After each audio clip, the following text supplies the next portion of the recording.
Welcome to This Complex Life, a podcast where we explore the intricacies of wellbeing and relationships. I'm your host, Marie Vakakis, an accredited mental health social worker, family therapist, speaker, and mental health educator.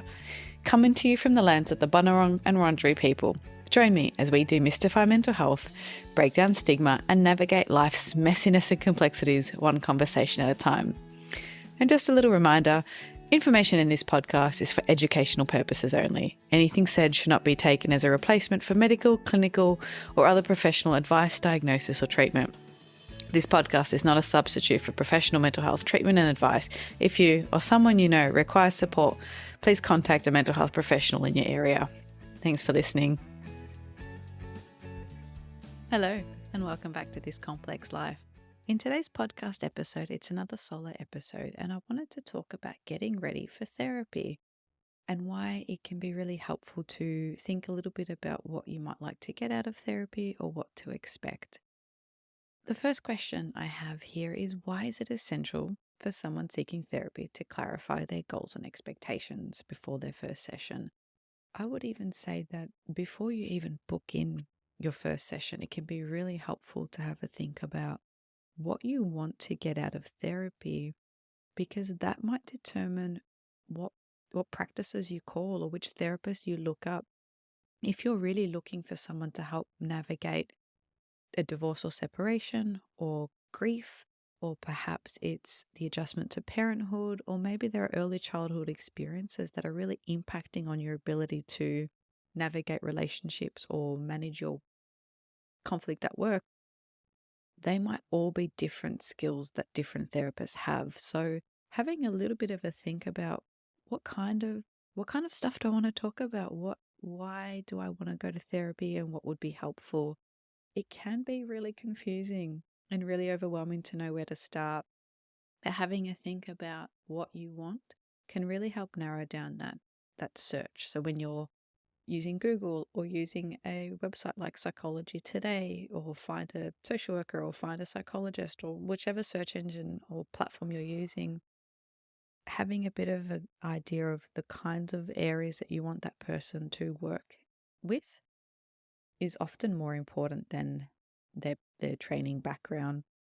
There are so many different types of mental health professionals that work in this space. There are accredited mental health social workers like myself. There are family therapists, couples therapists, and even within couples therapy, there are, a dozen different types of couples therapy modalities that people work with. There are art therapists, counselors, general social workers, registered psychologists, clinical psychologists, psychiatrists, art therapy, music therapy, play therapy. There are so many different expertise and different professionals. So really having a think about what you might want is the most helpful. There's no point going to a PhD clinical psychologist who specializes in play therapy if you want to work on navigating a relationship with your partner. Those that their skills, they might be the best in their field for play therapy and have almost no experience in working with couples or thinking about family dynamics. So having a bit of a think about what you might want to get can help narrow down that search a little. And if you're unsure, ring around, maybe speak to the admin people or speak to the therapist if they're a small practice and they're picking up the phone themselves, and have a bit of a chat to them. If they're appearing too general, that might not work for you, or that might work for you. And it might be okay that after a few sessions you think, I need something different. Just like with physical health, you might go to a trainer and work on mobility or flexibility for a little while. Then you might realize, actually, I want to get into swimming. So I might work with a swimming coach who can help me with that. Or maybe I'm training for a half marathon or 10K run. That might require different skills. If you know that at the outset, then that's what you might go to straight away. You might find a coach who works just with runners and can help you improve your running technique or your running style, get you fitter, stronger, to get you a PB, or even just survive your first run. That might be your goal. But perhaps you're just realizing, I need to get into some better physical shape. I'm not sure where to start. I'll give this a go. And then over time, you might decide that there's other areas that you want to work on. So that's totally fine as well. In terms of clarifying your goals, before the first session. So let's say you've found someone, maybe you've read their profile or you've had a chat to the lovely admin team at their clinic and you're getting ready for therapy. You've read probably all the consent forms. If you've got any questions about those consent forms, write them down. It's totally okay to ask questions. And remember, those first few sessions are really still getting to know each other. The first few sessions, the therapist is often conducting, I guess, their assessment or figuring out what you're there for, how you are going to work together, what your needs are. And some have different formalities around that. Some might have very clear, structured interviews or assessments that you complete. They might be electronic or they might be printed out. So they might have a really sort of structured way of working. Others might have a different approach. So it really depends again on the modality and what that you're going into therapy for, and perhaps the setting. There might be different requirements if you're going to see someone through a work EAP program, or you're using sort of the Medicare system, or maybe you're accessing someone through private health insurance or TAC or VOCAT, depending on who's funding that or what the arrangement is or that setting, they might have different requirements there as well. So if you're getting ready for your first session, I would encourage you to think about some of the following questions. And the first one that I often get people to think about is, what led you to seek therapy and why now? So if you have time before your session to reflect on any of the specific challenges or concerns that you had, or what changes in your life prompted you to reach out for support, that can be a really great place to start. That could be, for example, I just found out I'm pregnant and I'm really struggling with communicating my needs to my partner, or my boss is giving me feedback that feels really painful and is really activating, and it's reminding me of being a child in primary school and feeling like I'm getting picked on. So I really want to work on that. Or perhaps it's a general feeling of anxiety or the symptoms of depression. Having a bit of an idea of why now and what you're looking for, what you're hoping to get, can be a really great place to start. And that then flows nicely into the next question is, what are my hopes and expectations for therapy? Consider what you'd like to achieve or gain from therapy. What are some positive changes or insights? And how do you hope that experience or the experience of therapy will help you work towards those things? Are you hoping that after 3 sessions of couples therapy that you're suddenly going to not have conflict? That's not a realistic expectation. That might be your goal or your dream, but that might not be what's possible. So really being clear about those and talking to that with your therapist, asking them questions. Well, this is what I'm expecting. Is this possible? It's like going to a trainer and saying, if I went to a trainer and said, I want to run a marathon and it's in 2 months' time, and they're like, yeah, great, we'll have 1 session and we'll get you there. That's definitely not going to be possible when I can't run more than 5 kilometers currently. So sometimes what we want and what's possible in that time frame might not be possible. And that can then feel really defeating. If I was under the impression that I could go to a handful of running groups and be ready and fit for a marathon, I'm going to feel bitterly disappointed and maybe even angry or frustrated that my goal isn't possible. Or maybe I feel like, well, they didn't teach me properly, or running coaches are crap. But maybe my expectations were not possible. And that might take 6 months or a year of training. So having some ideas around that could be a really good place to start so that you're not disappointed and your therapist knows what's important to you and what you'd like to focus on. The next question I want to encourage people to think about is, what are some of the goals that you'd like to work on in therapy? So this is linked to expectations, but the goals might be things on particular behaviors or changes that you might like to see. So perhaps you want to be less reactive when you fight with your partner. Maybe you want to be a lot calmer when you talk to your children. Perhaps you want to be able to be assertive at work and be clearer in how you communicate. Maybe you'd like help managing boundaries. You might have no idea what those goals are, but you might have some idea of what feelings you don't want to be so huge and overwhelming. So perhaps you want to feel a little less anxious, and that anxiety is preventing you from putting yourself out there and making new friends. So perhaps one of the goals is to make new friends. The thing that's getting in the way is your anxiety and that rumination and overthinking things. So we can kind of work backwards or work forwards. It's really trying to have a think about what would be different. We can't get rid of feelings. That's not possible. But we can learn ways to move through them, to navigate them, or to do things different in spite of some of those feelings. So again, mental health, well-being, working with emotions is a really huge field. And no one person can give you the advice that's going to work for every single situation, just like with physical health. But having some ideas of what goals you might have could be really helpful and help set those expectations and help you know what you want to get out of therapy. The other question I would consider you to think about, and this might be leading up to your appointment, is what are your thoughts and what feelings or experiences what feelings or emotions are you experiencing in preparation for that session? Are you nervous? Do you feel obliged? Are you kind of irritated and annoyed? Are you walking in there skeptical? Are you going in there really hopeful? You don't have to share those with your therapist, but really started to think about how you feel going into that can really help set the stage of what might happen in the session and how you might navigate that. The next question I have here is, what are some of the common myths or misconceptions about therapy that can hinder an individual or hinder individuals from seeking help?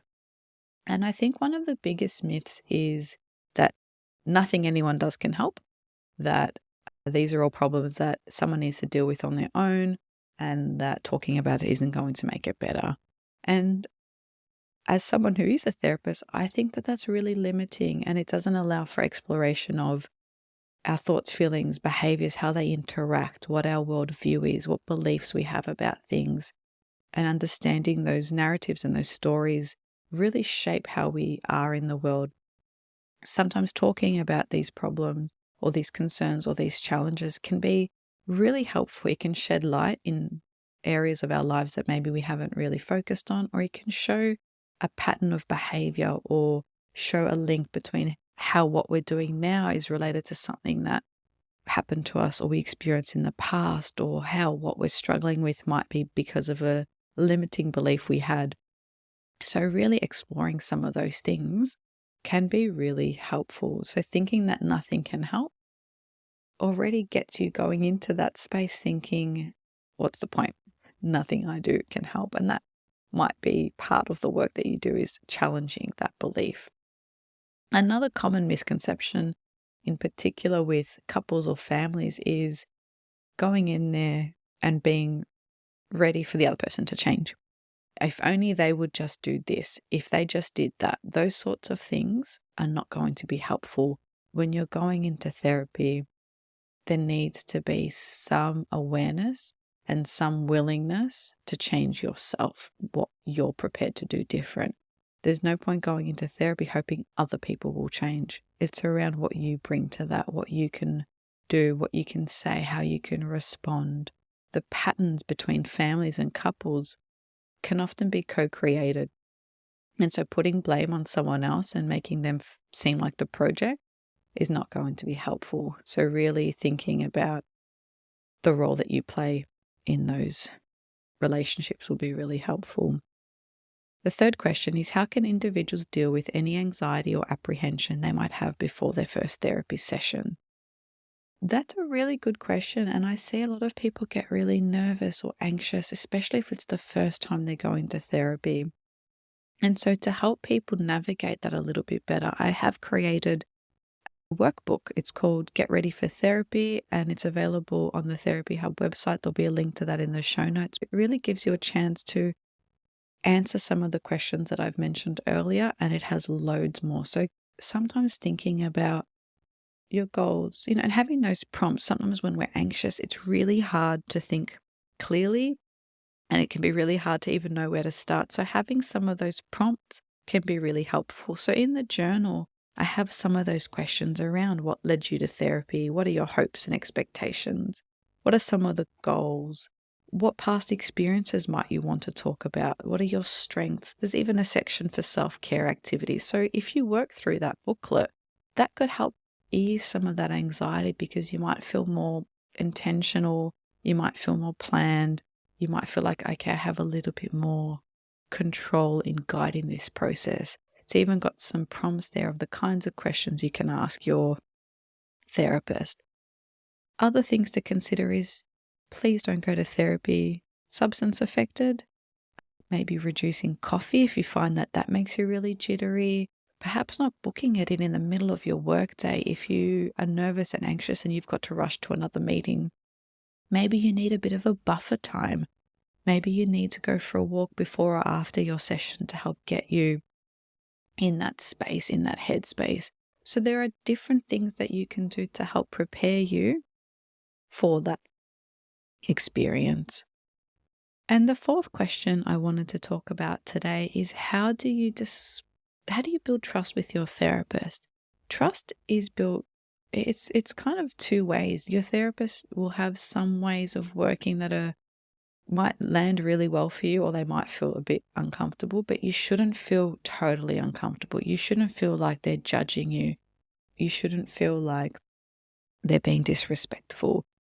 There's room to tweak that relationship, and sometimes that can be part of the experience, is thinking of therapy as kind of the dress rehearsal. So if you've struggled setting boundaries, then being able to talk to your therapist about struggling to set boundaries with them might be actually part of the work that you do. But if you feel that your therapist is homophobic or racist or doesn't align with one of your deeply held beliefs, then that might not be the right person for you, and it's okay to find someone else. If you'd like them to just communicate in a different way, or perhaps allocate some homework, or maybe they're giving you too much homework, those sorts of things can all be negotiated and compromised on. So it is a collaborative process, but you also want to find someone who you can get along with. If you want to have your thermos and drink tea in the session, that might be something that you do. If you want to sit on the floor or on a beanbag, or maybe you want to do your therapy sessions walking, those are sorts of things that you can ask them and collaborate on what's going to make that space work for you. So having a think about those things could be really important. I've listed in that workbook as well some of the things that you can think about in terms of the relationship with your therapist, which might help you build that rapport and that connection. So thinking about any challenges or barriers that you anticipate. Are there fears, concerns?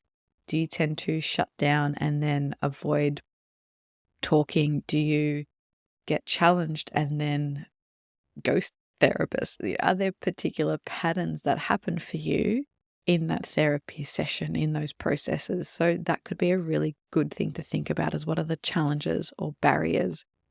Another question I have in the booklet is to think about how you'd like your therapist to support you. Do you want resources? Do you want to reflect on things outside of sessions? Do you want to just have the session, leave, and not talk about it anymore? Do you want book recommendations? Do you want them to explain things using metaphors? Thinking about what's going to be helpful for you, how you learn, how your brain works, is going to be really helpful.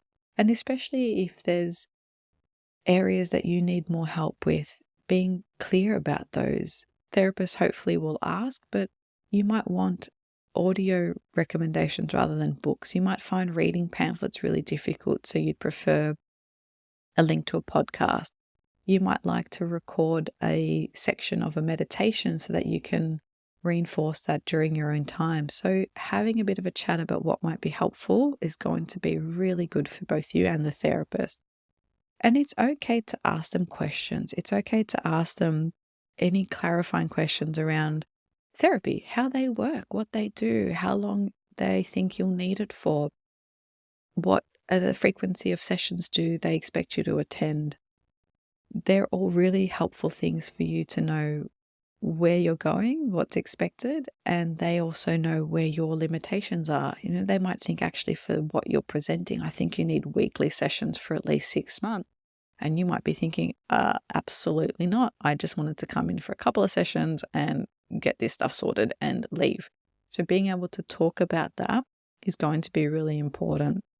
And the final question I would get you to reflect on under this area of how to build that kind of trust is finding a way to communicate with your therapist that helps you navigate any potential issues that you have. So is it okay for them? Do they mind receiving an email between session? Do you want to stop 5 minutes beforehand and say, actually, this missed the spot? Hopefully therapists will have something built into the way they run sessions to kind of get that, we call it feedback informed treatment. So really asking someone, is this really what you wanted to talk about today? Did I hear you right? Does this feel like it's relevant? Is this helpful? But sometimes we forget, or we're human too, or we might get caught up in something we thought was really important and it wasn't quite what you wanted. So keeping that dialogue open can be really helpful. Hopefully that was helpful for you folks. There'll be another episode coming up around the role that parents can play in supporting their adolescents in therapy. Today's episode was really around getting ready for therapy, how to navigate those first few sessions. And if you want to download the Getting Ready for Therapy journal, you can do that through the show notes. And if you have any questions that you want answered on the podcast, reach out. There'll be contact details in the show notes. Thank you for listening. To keep the conversation going, head on over to Instagram or LinkedIn and follow me. If you'd like to keep updated with episodes and other interesting things happening in mental health, join my weekly This Complex Life newsletter, where I'll share tools, tips, and insight. There's a link in the show notes. Got a question you want answered? Shoot me an email or a DM. I'd love to hear from you. And if you enjoy the show, I'd really appreciate it if you could leave a rating and a review. It helps other people find the podcast.